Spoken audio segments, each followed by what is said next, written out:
In today's yoga flow, we are focusing really on the feet and taking care of them. Our feet are usually our foundations, so when it comes to balance or even stability, it starts in the feet, and a lot of us can experience really tight feet in the fascia and connective tissue, while some of us can also experience weakness around the feet and the ankles.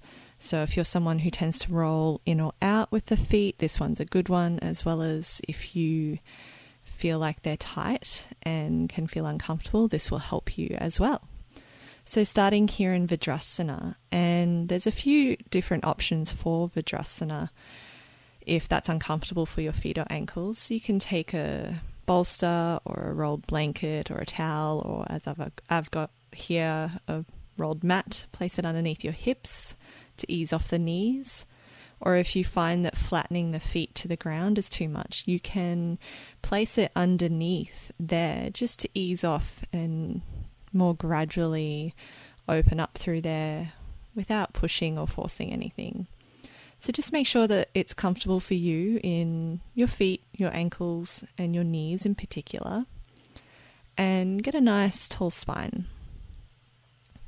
You can close your eyes, let the arms rest, just focusing on your breath for the moment as you settle into your practice today.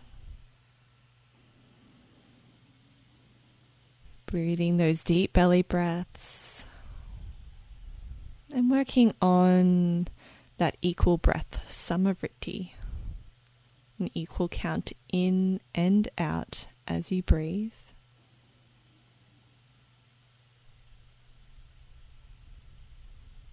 Checking in with yourself, bringing yourself to the mat exactly as you are.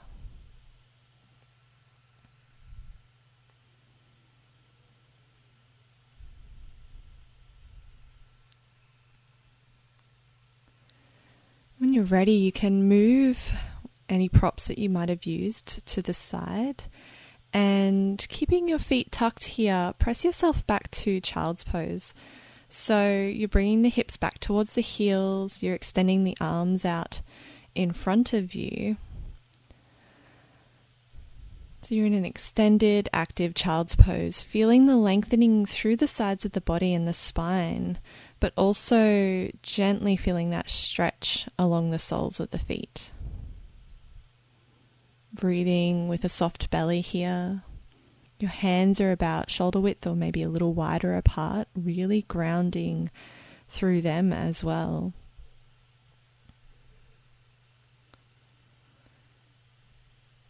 And then pressing into your hands and feet, lifting up off the knees, press back to your first downward facing dog. So here we're really focusing on stretching out through the feet as well. So just pedal the heels, bending one knee at a time. You can move slowly with the breath. There's no need to rush this. Make sure you are breathing along the way.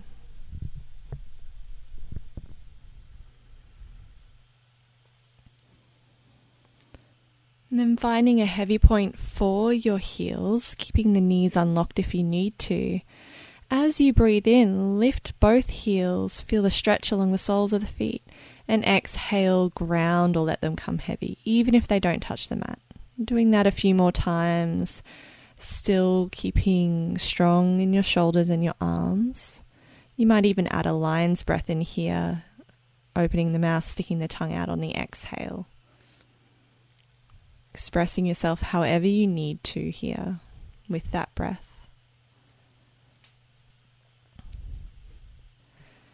And then on your next inhale, float your right leg up into three-legged dog. Bend the knee, exhale, step it through to the front of the mat. Move your right hand to the side. Get your balance. We're in a high lunge to begin with. Keep your hands on the mat. And the same thing as we were doing here, lifting the heel on that back foot. As you inhale and exhale, feel it press back.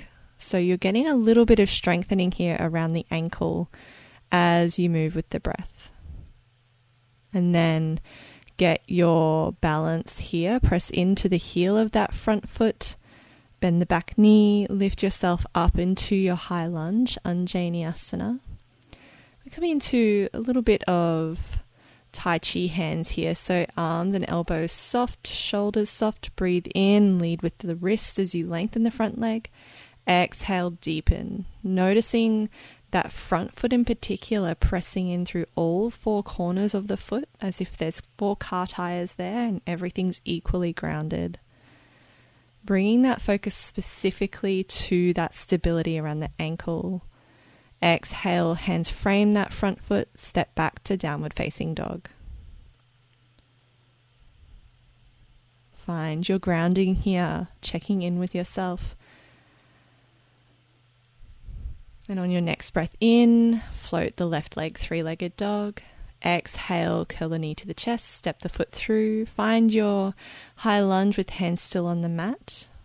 Front shin is vertical. It's important to make sure that that knee and ankle are safe. And again, pulsing with that back heel. Inhale, pressing into the ball of the foot, lifting the heel. Exhale, pressing back.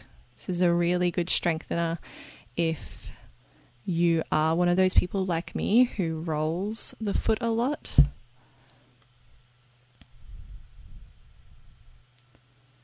And on your next inhale, with that grounding in the front foot in particular, breathe in, sweep the arms up, Anjaneyasana, crescent lunge. Find your depth here. Feel the stability in your feet, really pressing into the balls of the feet and the heel. Our Tai Chi hands again, so relax the arms down, breathe in, lengthen up. Exhale, deepen back into the lunge. So notice what that back heel is doing here as well, keeping steady. You want both feet to have the toes facing the front of the mat. Frame that front foot with your hands and step back, downward facing dog, Adho Mukha Svanasana. Find your breath. Lower the knees down. Press back to child's pose. You can release the feet. It can be nice to just lengthen the fronts of the feet here. The heels will rest wherever or however works for your body and your bone structure. Just let yourself rest here for a moment.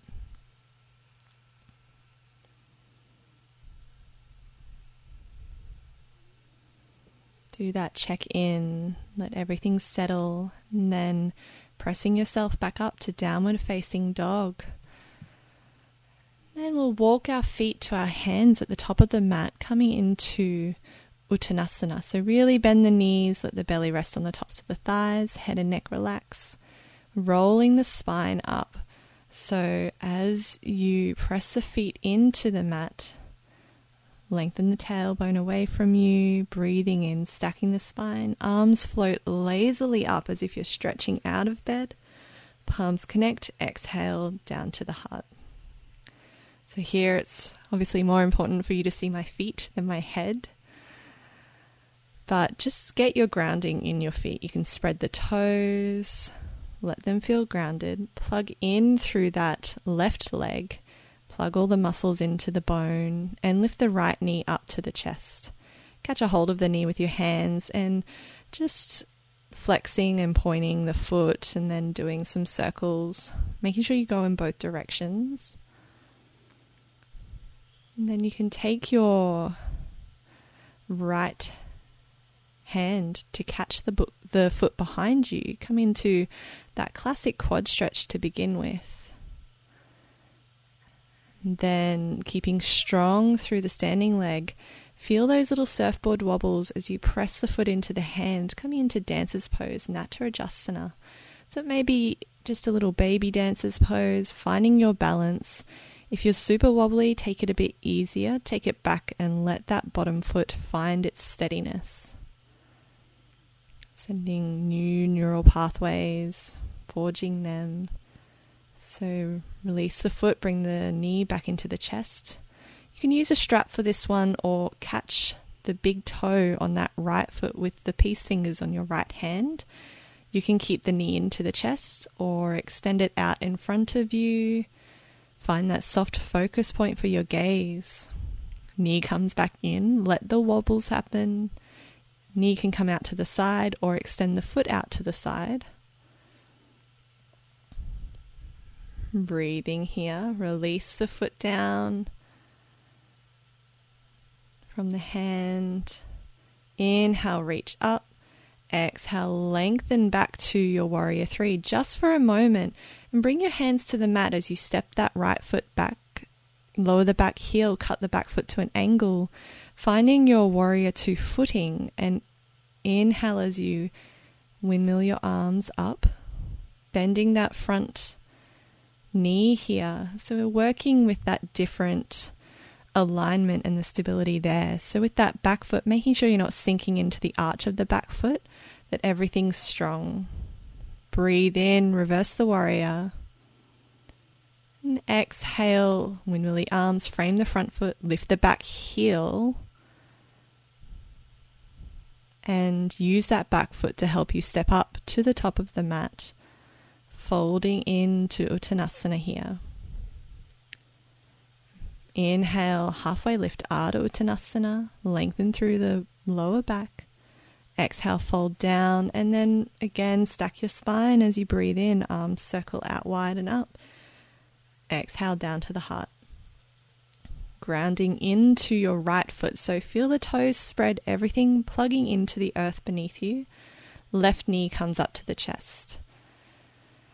Catching hold of the knee, doing those foot points and flexes, and rolling the ankle, going a few times in each direction, taking care, making sure that our joints are happy as we practice and focus on our feet here. Catch the left foot behind you with the left hand. Find your balance, drawing in and up with the pelvic floor like a flame. And then when you're ready, pressing that back foot into the hand. Right arm comes forward as a counterbalance. You might balance a bit better on one side than you do on the other. Just notice that without adding any self-criticism there. Breathing into your belly still, opening up through the chest. And exhale, release the foot, knee comes into the chest once more. Option here to just hold the knee into the chest or catch the big toe.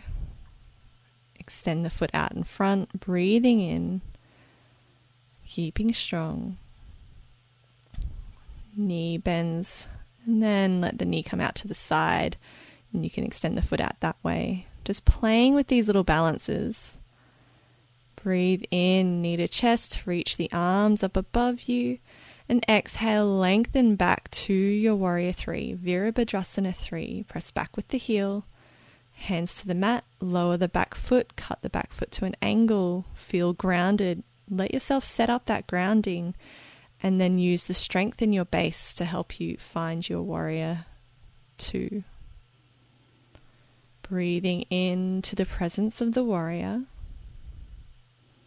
the presence that is down in the feet, plugging into the base of the earth. Inhale, dancing warrior, opening up.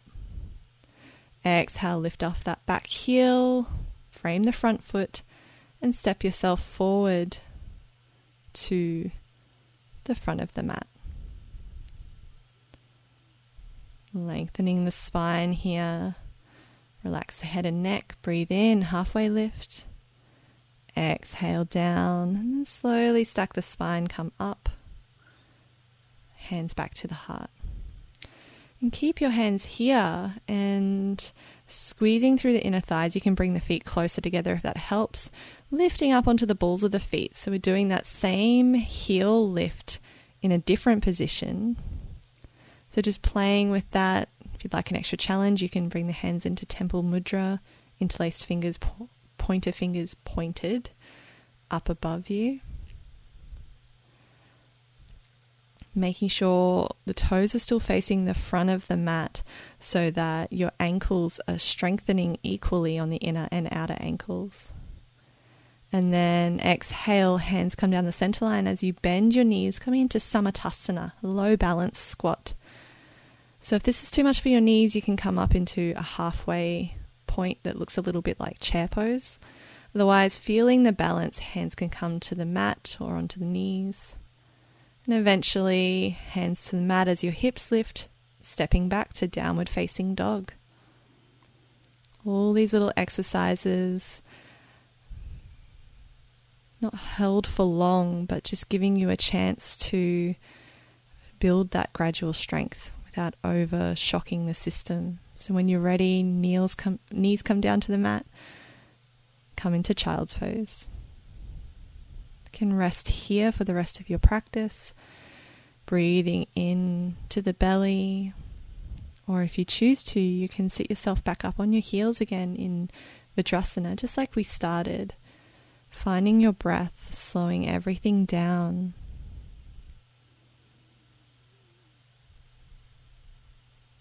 And just enjoying that space, that little bit of strengthening and opening that you're treating your feet to. The feet that walk you everywhere throughout your day.